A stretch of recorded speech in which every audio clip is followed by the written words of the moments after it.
Entry hazards are the strongest legal moves in Pokemon's entire history. With this, there's been a lot of changes made to them, with many different metas adapting to them in several different ways. Despite this, no one's been up to the task of discussing them all. Except for me. This will be part 1 of a very long 2-part series discussing everything you need to know about entry hazards in competitive Pokemon. Despite how impactful hazards have been, they weren't introduced until the 2nd generation of Pokemon. In Pokemon, switching allows you to escape a bad matchup, and then have a more suited Pokemon sponge up a hit. This is very important for increasing your survivability, and is what makes switching one of the best options available each turn. This is why spikes are so good, as they punish you for switching, by dealing 12% damage to whatever Pokemon comes in. Despite being 12%, in Gen 2 it's more so 6%, as you'll still get leftovers recovery after the switch. It's because of this that Spike's damage is minimal, but still impactful, as given how slow Gen 2 is, you'll be switching a lot. Because of this, Flying-type Pokemon become much more valuable due to their Spike's immunity, which in turn helps make Electric types even better. Of course, since switching is so strong, players would naturally want a way of removing them, which is possible with Rapid Spin. Now, Rapid Spin isn't perfect, as Gengar and Mischievous can block it with their normal type immunity, but given how strong Spikes are, players decided that they could still work through that weakness. When actually using Spikes in GSC though, it's easier said than done. A huge part of GSC gameplay is finding an opening, or taking your time to exploit an opponent's weakness. As such, you had to think harder than usual about when to use Spikes or Rapid Spin, as if you don't, you could fall into a trap and have your trump card removed. The Pokemon who best fit the role of Spikers though are Cloyster and Forretress. One is fast and can pressure offensively, while the other is slower but has more longevity. The reason why Cloyster is preferred though is because of how important its water typing is, as it notably lets it get the jump on huge nuisances like Steelix. Not only that, but it also has Explosion, which is huge on offense teams. That's not to say Forretress is bad though, as it has a toxic immunity which makes it harder to stall out, and can take explosions well, which can make it harder to muscle through with offense. We've gone on about Spikes for long enough though, so what about Rapid Spin? Well, its users are Cloyster, Forretress, Golem, and Starmie. To address the elephant in the room, Cloyster and Forretress are here once again. On Cloyster, it's never seen, as Rapid Spin and Explosion are incompatible, while on Forretress, it's a huge part of what makes it so good. Not only does having Rapid Spin give it more value as a spiker, but it also gives it more value as a spinner, too. Meanwhile, Golem is used directly because it has Rapid Spin, as compressing that role with a normal resist is impressive in its own right, giving it value on offense teams, especially with Explosion. On the other hand, Starmie is the only Rapid Spinner who can challenge the spin blocker Gengar, as it both outspeeds it and can hit it with a super effective stab Psychic, therefore making it the most consistent of the three. All these Pokemon are good in their own right, so their usability mainly depends on what your team requires. ADV-OU is where Spikes got their big break. Not only do they now stack up to 3 layers, but it was also when Skarmory got the move. Skarmory was already one of GSC's strongest and most impenetrable walls, so now that it has the utility to pressure entire teams with just one move, it turned to a meta-defining monster. From now on, Spike's users will be defined by what differentiated them from the king of the move. Thankfully though, ADV-OU is likely the most diverse OU of them all, which gives us many Spikers to analyze. The first of which is Cloyster, who returns from its spot in GSC. While no longer being the definitive Spikes users, it still is a good option for the same reasons as GSC. Defensively, it takes hits from opposing water types while being the least vulnerable to trapping, scoffing at Magneton and having the bulk to take on Dugtrio. However, it misses out on Skarmory's Toxic, Spikes, and Sandstorm immunities. That's not why you're using it though, as its offensive value is key, threatening Claydol with Surf and various other Pokemon with Explosion. Even though these traits are nice, it sees less usage because it's easily worn down by passive damage, has a bad matchup against Starmie, and has a ton of weaknesses.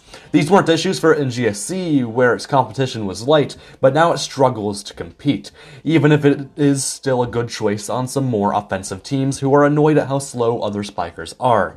Meanwhile, Forretress went from good to great, as it lacks Cloyster's weaknesses, is able to fulfill the same task of roll compression with Spikes and Rapid been on the same set while being defensively adept at the same time. In fact, its lack of an electric weakness is a huge boon over Skarmory, as it can OHKO Magneton with Earthquake. Despite this, the best spiker is still Skarmory because of its ability to phase opponents out with Whirlwind to rack up spikes damage and run Protect, which Forretress can't do because it doesn't want to lose to Magneton. That's the thing, Skarmory is just far less passive, as it deals far more damage over the course of a game through Toxic, Whirlwind, and even sometimes Drill Peck. Come to think of it, I could analyze Skarmory further, but it's pretty obvious what makes it so good. A massive defense stat paired with only 2 physical neutralities is just dumb. And even if it struggles to take special hits, that doesn't even matter, because you can just switch out. Pair that with its incredible move pool, and you have an extremely good Pokemon. As for Rabbitspin Pokemon, I already talked about 2 of them, both of which are generally outclassed in the role by Starmie, even if Forretress does better than Claydol against Skarmory with its Toxic immunity. Speaking of Claydol, it may not be immune to Toxic, but it is immune to Spikes and Sandstorm, which gives it some longevity. It can even run Refresh to negate its Toxic vulnerability, although it does miss out on Explosion as a result, and as such isn't recommended for use, at all. Essentially, it has better tools to be a defensive Rapid Spinner when compared to Forretress. Hell, it can even threaten Gengar with Psychic, which Forretress simply can't do. Despite this, Starmie is the king of Rapid Spin, as even if it doesn't have the most offensive stats, it's able to thwart the likes of Spikers like Skarmory and Cloyster, along with spin blockers like Gengar. It's this offensive prowess that allows Starmie to annoy so many teams. It can even take advantage of Recover to run defensive sets. Overall, Starmie is just a great Pokemon as a whole, even if it fears Pursuit more than the other Pokemon here. DPP is where Hazards got their big break. This is because 2 more of them were added, being Stealth Rock and Toxic Spikes. The latter didn't shake up the meta all that much, given how Steel and Flying types were immune to it, and Poison types could straight up remove them by switching in. There are only 2 Toxic Spikes users in OU, and one of them only uses the move 15% of the time. That Pokemon is Forretress, by the way. The other one is Roserade, who is the premier user of the move. Sure, Roserade also has a Spike set, and while it's unique as the only viable Spike Suicide lead, there are still better Spikes users. The reason it uses Toxic Spikes is because it's just that unique of a quality. Its speed and access to Sleep Powder then were what sold the deal. It would remain uncontested for a long time then, until out of nowhere, the NU-labeled Nidoqueen became a fixture of OU. While Roserade's stats naturally lended it to faster team styles, Nidoqueen's defensive stats are just good enough for its resistances to top-tier offensive threats like Lucario, Breloom, and Tyranitar to make it useful on stall teams which appreciate Toxic Spikes more than the average team. Of course, it still has its weaknesses though. I mean, it's NU for a reason, as with it having many weaknesses like being setup fodder for Spikes and Sweepers, and lacking reliable recovery, it hasn't seen much uses despite its tournament results. That's not what you're interested in though. What you're truly interested in is Stealth Rock, which is quite possibly the most broken move to ever exist. It's a lot like Spikes, but instead of taking 3 layers to do 25% damage, it takes 1 to do 50%. Now here's how it works. Stealth Rock does damage based on a Pokemon's Rock type weakness. Pokemon Quad resistant to Rock take 3.125%, Rock Resist takes 6.25%, Rock Neutral take 12%, Rock Weak take 25%, and Quad Weak take 50%. There's only a few Pokemon I'd say were truly hampered by this change, and to see that, I have a video on what Pokemon would look like without Stealth Rock. And to keep this video from being longer than it needs to be, I'd recommend watching that. The matter of fact is that whether or not you like this move, it's made its impact, being a key factor in why we keep Pokemon like Dragonite and Gyarados in the tier, and why no matter how much Clefable wants to meddle with it, that game simply can't last for thousands of turns. So if Stealth Rock is key to what makes DPP-OU one of the greatest metagames of all time, then what Pokemon was known to abuse them the best? Well, that Pokemon is Azelf, who is so good that the entire lead metagame was shaped around it, in an aspect of the game which is so satisfyingly perfectly designed that I'll need to make a video of it on my own in the future. Azelf is the poster child of a good suicide lead. It's fast enough to set up Stealth Rock and prevent slow Stealth Rock leads from using the move with Taunt. Once it sets up, it can then use Explosion, giving its team the advantage for the rest of the game. Every single lead in the game is judged on how well they can beat Azelf. The Pokemon who were known for being good at that were Empoleon, Machamp, and Metagross, who could hit it with a powerful attack and then use a priority move to finish it off. Now, Azelf would always get rocks up anyway, assuming the user isn't stupid enough to use Taunt, but they were the most reliable checks to it. That was until Azelf started running Colbur Berry, which helped it live Machamp's Payback plus Bullet Punch combination, while also packing just enough special defense investment to live Empoleon's Hydro Pump plus Aqua Jet combination, and enough physical defense investment to live a Metagross Meteor Mash. Now, there were sacrifices to be made, as this set was outsped by the classic Azelf set, but a U-turn into Choice Scarf Tyranitar is more than enough to fix that. All in all, this new set was enough to legitimize Azelf's place as the best lead in the game. Despite this, there was one true check to it, in Aerodactyl, who packed Stealth Rock and Taunt, while also being faster than it. However, that's all it can reliably do. Despite its good matchup against Azelf, it struggles against most other leads. Not only that, but rock and ground coverage off such a middling attack stat makes it far more inconsistent at dealing damage than Azelf. It can occasionally do more damage than Azelf, but Azelf usually leaves a bigger impact. Despite this, Aerodactyl still has a valuable niche for teams which need the hazards more than others. As a lead, Bronzong leaves a lot to be desired, but as a bulky Stealth Rock user, it's quite valuable. It's got good offense in Gyro Ball and Earthquake, and only has one weakness in Fire, which when paired with its good stats make it quite good at both taking and dealing damage. Celebi can be used as a Stealth Rock lead, but it only really checks lead Swampert, who shouldn't even be used in the lead slot. So this set is... oh yeah, it's pretty bad. Clefable only uses Stealth Rock on teams which couldn't fit it otherwise. Clefable's simply too good with too many valuable and even unique moves to waste a slot on it most of the time, and the move's 15% usage rate proves that. Blissey, Jirachi, and Tyranitar are the same, by the way. Not only does Empoleon beat classic Azelf and Aerodactyl leads, but it's also just straight up an excellent offensive water type, which allowed it to keep its niche even after Azelf started running its Colbur Berry set. Heatran is a fine Stealth Rock lead. It lacks Taunt, but it can do solidly against Azelf and Metagross, even if it struggles against almost everything else. Hippowdon is a defensive cornerstone of DPP, and because of that, it's able to easily set up Stealth Rock multiple times a game, which in a lot of cases makes it even better than Azelf. Sure, Bronzong could technically do that too, but Hippowdon having Slack off to heal itself and Roar to put pressure on the opponent is what truly makes it one of the most underrated Pokemon in the metagame.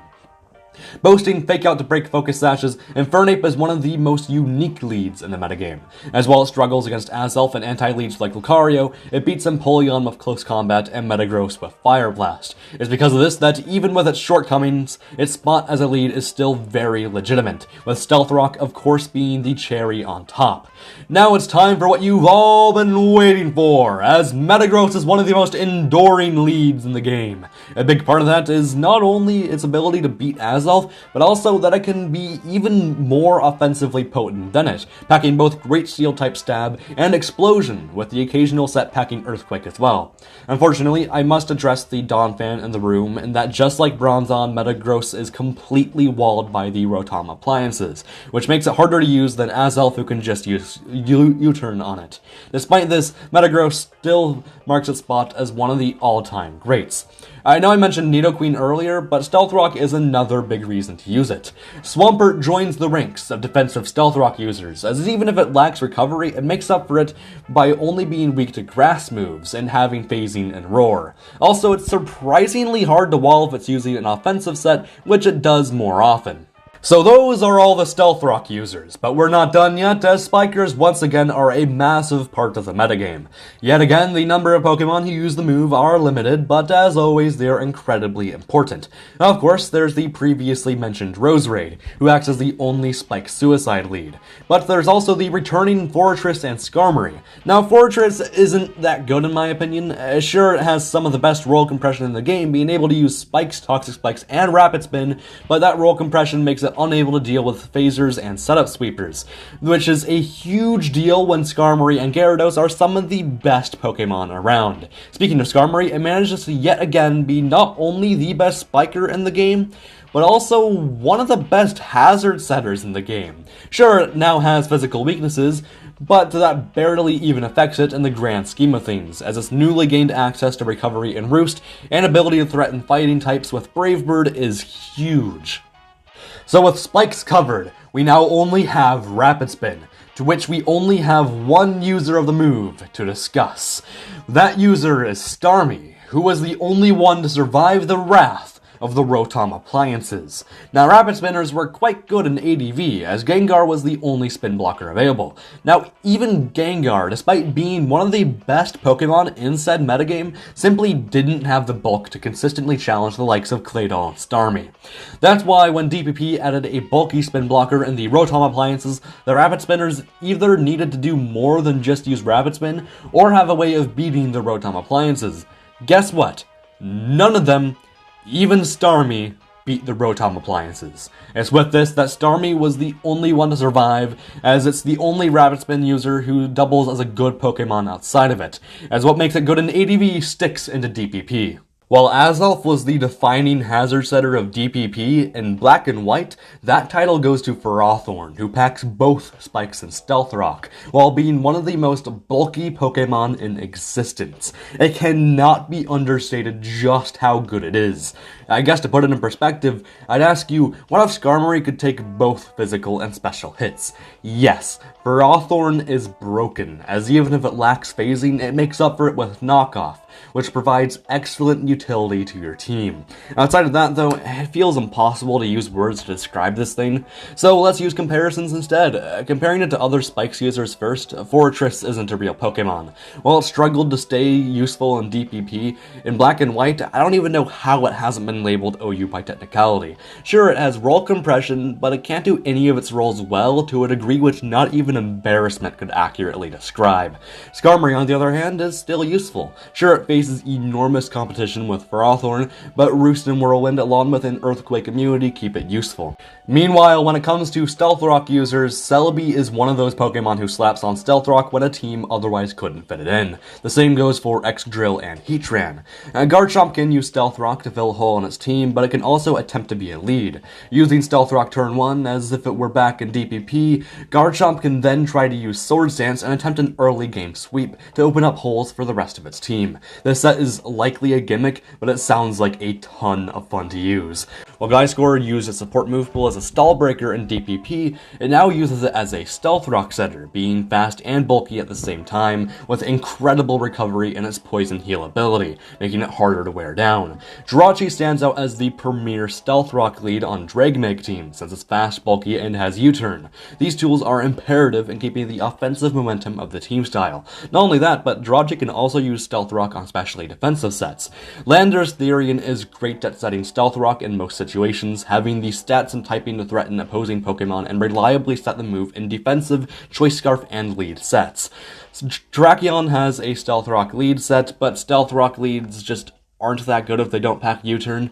While Ferrothorn is the Stealth Rock staple on rain teams, Tyranitar is the staple on sand, although it can sometimes struggle to fit the move with how many things it already needs to do.